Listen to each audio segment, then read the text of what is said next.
शिव महापुराण की कथा यहां तक कहती है, मंदिर में जल चढ़ाने जाओ तो अपने घर से जल लेकर जाओ।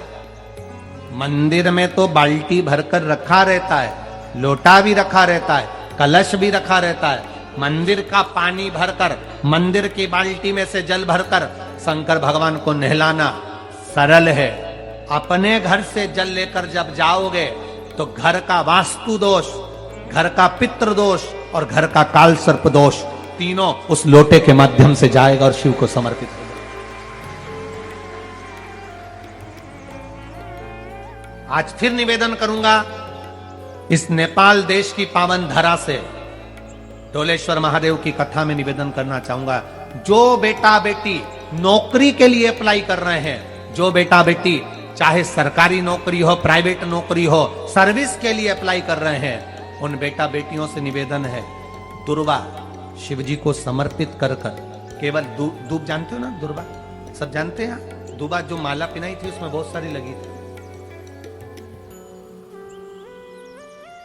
पढ़ी है, हम बताना जरा।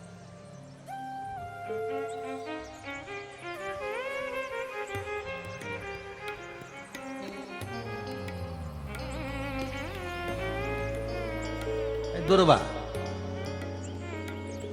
जो बेटा बेटी सर्विस के लिए अप्लाई कर रहे हैं, तुम मेहनत करो, पढ़ाई करो, खूब पढ़ो, खूब तैयारी करो, अच्छे से तैयारी करो।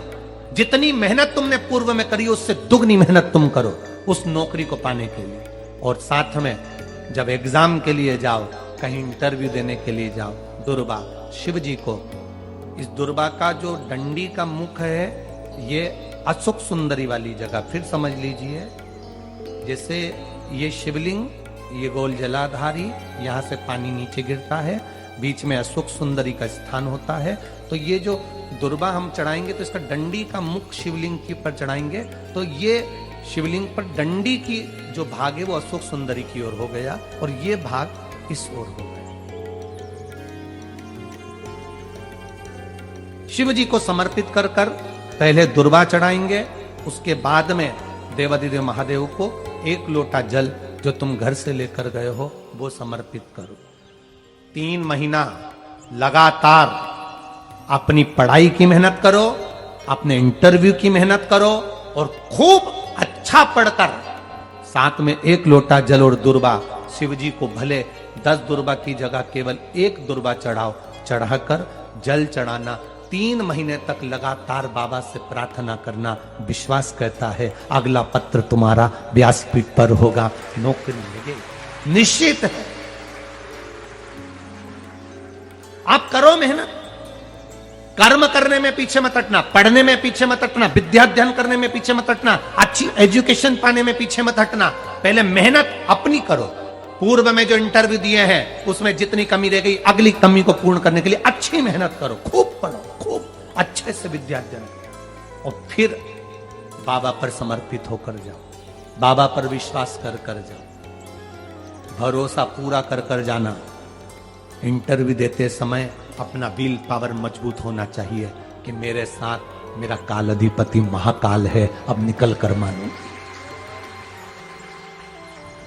हम दुकान खोलते हैं, कपड़े की दुकान खोल रहे हैं, किराने की दुकान खोल रहे हैं, लोहे की दुकान खोल रहे हैं, भंगार की दुकान खोल रहा है, किराना की दुकान खोल रहा है, पान की दुकान खोल रहा है। हम दुकान खोलते हैं पर दुकान खोलने से पहले तुम्हारे 2 मन हो जाते हैं, चलेगी कि नहीं चलेगी, खोल तो लूंगी, चलेगी कि नहीं चलेगी। जिस दिन तुम दुकान खोलो 1 महीने पहले, 2 महीने पहले, 3 महीने पहले बाबा को दुर्वा चढ़ाकर, एक लोटा जल चढ़ाकर नियम बनाकर जाना, 3 महीने बाद मैं दुकान खोल रही हूं, 2 महीने बाद मैं दुकान खोल रही हूं और मेरा विश्वास कहता है दुकान चलेगी। जिस दिन तुमने विचार कर लिया कि दुकान चलेगी कि नहीं चलेगी तो वो नहीं चलेगी। जिस दिन तुमने विचार कर लिया कि दुकान खोल रही हूं, मेहनत करूंगी, दिल से करूंगी, भले मेरे पास ज्यादा माल नहीं है, जितना माल खरीद के लाऊंगी उतना बेच कर बताऊंगी क्योंकि मेरे साथ काल अधिपति महाकाल है, तो वो चलेगी। विश्वास दृढ़ करो, भरोसा पक्का करो। जिस दिन तुम्हारा विश्वास दृढ़ हो गया उस दिन तुम विजय हो गए, उस दिन तुम आनंदता में हो गए। बच्चों का विल पावर कमजोर हो रहा है, दोस्त कह देते हैं सीए की पढ़ाई बहुत कठिन है, इंजीनियरिंग की पढ़ाई बहुत कठिन है, डॉक्टर की पढ़ाई बहुत कठिन है। साथ वाले ऐसे मत ढूंढना जो तुम्हारा विल पावर कमजोर कर दे। ये वाली फैक्ट्री खोलेंगे तो हो सकता है नुकसान हो जाए, इसलिए ये फैक्ट्री खोलने का मन नहीं हो रहा है। फैक्ट्री का सेटअप जम गया, सब कुछ जम गया, और मालूम पड़े, विचार करा कौन चलाएगा, कैसे होगा, कैसे चलेगी, तो वो फैक्ट्री कभी नहीं चलेगी। तुमने सोच लिया कि अपने क्षेत्र में नहीं है, मेहनत करूंगा, चार चांद लगाऊंगा,